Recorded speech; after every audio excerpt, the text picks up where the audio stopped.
Assalamualaikum warahmatullahi wabarakatuh. Om Swastiastu, Nama Budaya, salam kebajikan, salam sejahtera buat kita semua. Pada kesempatan yang berbahagia ini, perkenalkanlah saya IGP Rati Andaningsi SEMM AKC ASEAN CPA sebagai dosen pengampu mata kuliah perpajakan dan lab perpajakan pada semester Gasal 2022-2023. Akan memberikan pemaparan terkait mata kuliah perpajakan dan lab perpajakan. Seperti kita ketahui bahwa perpajakan itu penting sekali. Nah, pada kesempatan yang berbahagia ini saya akan memberikan penjelasan terkait rencana pembelajaran semester. Untuk capaian pembelajaran mata kuliah perpajakan, diharapkan mahasiswa wajib memahami, mengetahui perpajakan nasional di Indonesia, terutama dari skala sikap, mengetahui dan memahami kode etik perpajakan.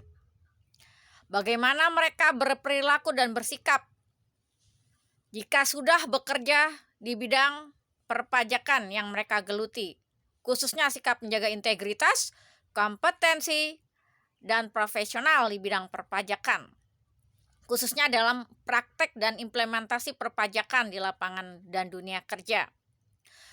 Untuk capaian lulusan program studi, mahasiswa ini merupakan handalan dan diharapkan mendukung program studi akuntansi, bidang studi perpajakan dan lab perpajakan, khususnya peningkatan kualitas untuk melahirkan mahasiswa dan mahasiswi unggul calon tenaga ahli bidang perpajakan secara optimal, objektif, yang memiliki integritas profesional dan kompetensi bidang perpajakan dengan baik. Untuk capaian pembelajaran khusus praktek perpajakan, mahasiswa diharapkan mampu melakukan pelaporan pajak dengan baik dan tepat waktu, melaporkan SPT masa PPN dan PPh dengan tepat waktu dan sesuai peraturan perundangan. Adapun capaian secara interaksi dan diskusi, kita melakukan pembelajaran secara tatap muka dan daring, e-learning sesuai dengan kebijakan dari fakultas dan Universitas Borobudur. Setelah melakukan sesi pembelajaran pemaparan materi, kita melakukan sesi tanya jawab dan diskusi, dan dilanjutkan dengan study case. Kemudian untuk sesi assessment, sesi pembobotan, untuk kuis dan absensi kehadiran itu 5%, sesi penugasan itu adalah 25%, sesi UTS itu 30%, dan sesi untuk ujian akhir semester itu adalah 40%. Adapun di sesi yang pertama ini, saya akan melakukan pemaparan sesuai sub-sub bagian daripada sesi perpajakan ini. Untuk sub pertama, saya akan melakukan pemaparan khususnya di bidang perpajakan nasional.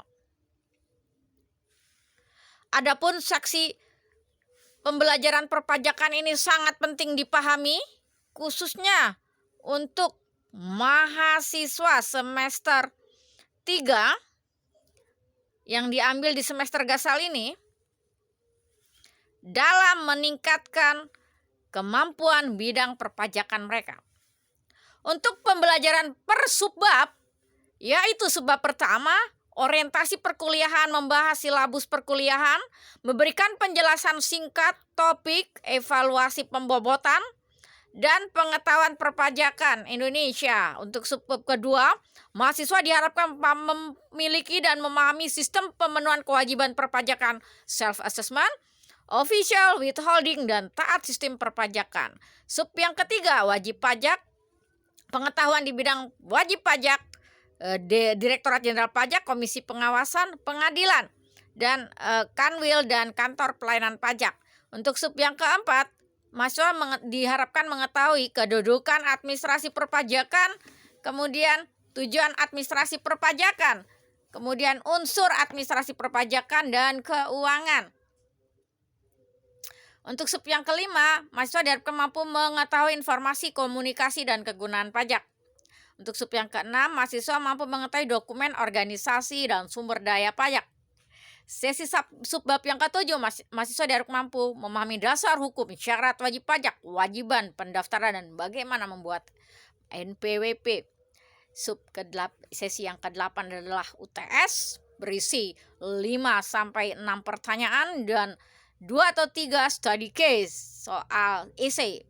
Untuk subbab yang ke-9, mahasiswa diharapkan mampu melakukan penghitungan pajak, pelaporan pajak, pemotongan pajak, pembayaran, dan penyetoran pajak terkait pelaporan PPh pasal 21, 23, 25, dan PPN dan PPNBM. Dan mahasiswa juga harus mengetahui Undang-Undang Nomor 7 Tahun 2021 tentang harmonisasi perpajakan. Subbab yang ke-10, mahasiswa diharapkan mampu melakukan pelaporan pajak, mengetahui pemeriksaan pajak, mengetahui terkait keberatan dan banding. Materi subbab yang ke-11, mahasiswa diharapkan mampu memahami hutang pajak dan penagihan pajak. Subbab yang ke-12, mahasiswa mampu memahami PPh 21, 22, 23, 25, 29, PPh pasal 26, PPh pasal 4 ayat 2. Subbab yang ke-13, mahasiswa diharapkan mampu mengetahui BPN, Bea Materai, BBB, dan BPHTB. Subbab yang ke-14, mahasiswa diharapkan mampu mengetahui tentang akuntansi perpajakan, good corporate governance bidang tax perpajakan, tax governance, dan yang ke-15, mahasiswa mampu mengetahui implementasi daripada good corporate governance, dan mahasiswa terakhir adalah mahasiswa dilakukan UAS.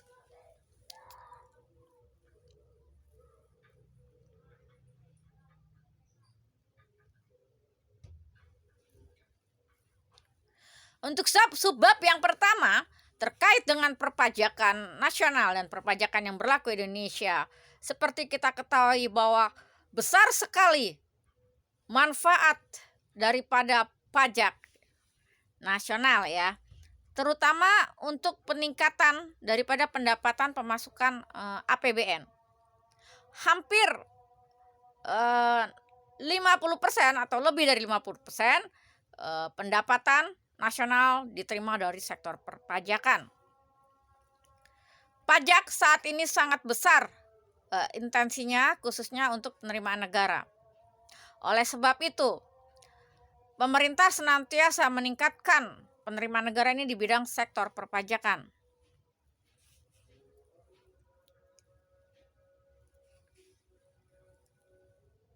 Untuk peningkatan secara potensial di bidang perpajakan, tentunya pemerintah senantiasa melakukan perbaikan-perbaikan baik di sektor perundangan terkait pajak penghasilan dan pajak pertambahan nilai. Untuk sektor perpajakan nasional, pemerintah bersama DPR itu melakukan senantiasa melakukan konsolidasi dan saling mengisi dan menyempurnakan.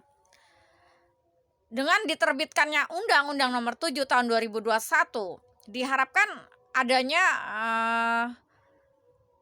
perbaikan di sektor perpajakan nasional, khususnya di bidang pajak penghasilan, pajak pertambahan nilai, dan sektor pajak lainnya.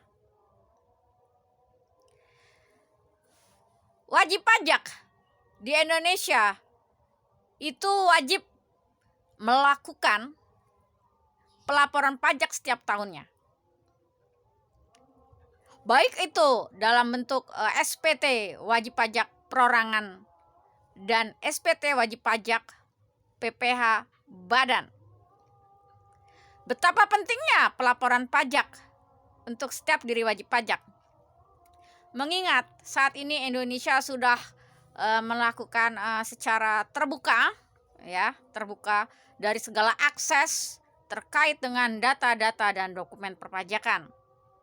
Jadi tidak ada istilah mangkir bagi wajib pajak yang nakal. Jadi tidak bisa setiap diri wajib pajak menghindari pajak. Diharapkan dengan adanya undang-undang pajak, peraturan perpajakan, baik itu yang dikeluarkan oleh pemerintah, Kementerian Keuangan, Direktorat Jenderal Pajak, itu senantiasa memberikan hawa segar untuk peningkatan pendapatan sektor pajak nasional yang lebih baik di masa mendatang. Pajak itu sendiri sebetulnya merupakan iuran dari setiap warga negara yang dapat dipaksakan, yang tentunya untuk digunakan untuk kepentingan masyarakat, untuk kepentingan orang banyak, sebagaimana sudah dijelaskan dalam Undang-Undang Dasar 1945 dan peraturan perundangan terkait lainnya. Pajak tidak terlepas dari suatu penghasilan. Penghasilan itu sendiri merupakan apa? Sumber ekonomis yang diterima oleh setiap diri wajib pajak yang atas penghasilan tersebut dikenakan pajak. Contohnya apa? Contohnya pajak penghasilan orang pribadi. Pengenaan pajak atas karyawan, gaji, upah, honorarium itu adalah pajak penghasilan PPh pasal 21. Semua itu merupakan sumber penghasilan negara di sektor pajak. Di lain hal, kita juga dapat penghasilan dari sektor pajak pertambahan nilai. Pajak pertambahan nilai itu besar sekali kontribusinya bagi kehidupan berbangsa dan bernegara Indonesia. Oleh sebab itu, perpajakan ini sangat berpotensi meningkatkan hajat hidup orang banyak secara nasional di Indonesia. Hampir semua pembiayaan dibayari atau didanai oleh sektor perpajakan. Khususnya di sektor-sektor infrastruktur yang membutuhkan pendanaan yang cukup besar dari sektor pajak. Dari pembelajaran pajak yang bersifat orientasi dan pengetahuan dasar terkait dengan perpajakan nasional, diharapkan mahasiswa ini mampu mengetahui secara mendasar apa itu pajak, apa itu tujuan pajak, siapa saja pelaku pajak, dan objek pajak apa yang dikenakan. Dan tidak terlepas, perpajakan ini terkait dengan peraturan perundangan, diantaranya terkait ketentuan umum perpajakan, pajak penghasilan, pajak pertambahan nilai, pajak bumi dan bangunan, bea materai, dan BPHTB, dan berbagai macam peraturan perundangan lainnya terkait dengan sektor perpajakan. Jadi mahasiswa wajib mengetahui segala peraturan perpajakan. Dan diharapkan pula mahasiswa juga mampu mengimplementasikan dasar-dasar perpajakan, pengetahuan perpajakan ini di masyarakat sebagai dasar dia modal mereka bekerja. Dan bisa mengimplementasikan, mempraktekkan pajak dengan baik dan benar. Dan diharapkan mahasiswa-mahasiswi juga dapat membuat atau mengajukan nomor NPWP secara elektronik dengan baik. Dan bagi mereka yang sudah bekerja, mereka diharapkan wajib melaporkan pajak setiap tahunnya apabila omsetnya sudah mencapai 5 juta atau lebih dari 5 juta. Itu akan jauh lebih baik. Artinya apa? Mereka sudah ditanamkan untuk sadar akan membayar pajak dan sadar akan kewajibannya sebagai wajib pajak dengan yang baik. Demikian pemaparan saya terkait dengan aspek-aspek perpajakan nasional dan ruang lingkup perpajakan dan sub-sub perpajakan yang akan kami bahas di semester Gasal ini. khususnya mata kuliah perpajakan dan lab perpajakan. Semoga orientasi kuliah pada sesi pertama ini memberikan manfaat besar dan memberikan hal besar kepada para mahasiswa-mahasiswi, khususnya bidang perpajakan dan lab perpajakan. Dan diharapkan pada akhir semester nanti mahasiswa mampu memberikan kontribusi yang cukup dan baik untuk pembekalan mereka dalam dunia bekerja, khususnya paham terhadap membuat NPWP, melaporkan pajak, menghitung secara sistem assessment dengan baik, menghitung, membayar dan melaporkan pajak dengan baik. Jadi itu adalah sasaran untuk pembelajaran dan tujuan pembelajaran materi perpajakan dan lab perpajakan kali ini. Terima kasih banyak atas atensi dan perhatiannya. Saya tutup sesi kali ini. Sampai berjumpa untuk sesi berikutnya. Atas atensi dan perhatiannya kami ucapkan terima kasih. Wassalamualaikum warahmatullahi wabarakatuh. Om Santi Santi Santi Aum.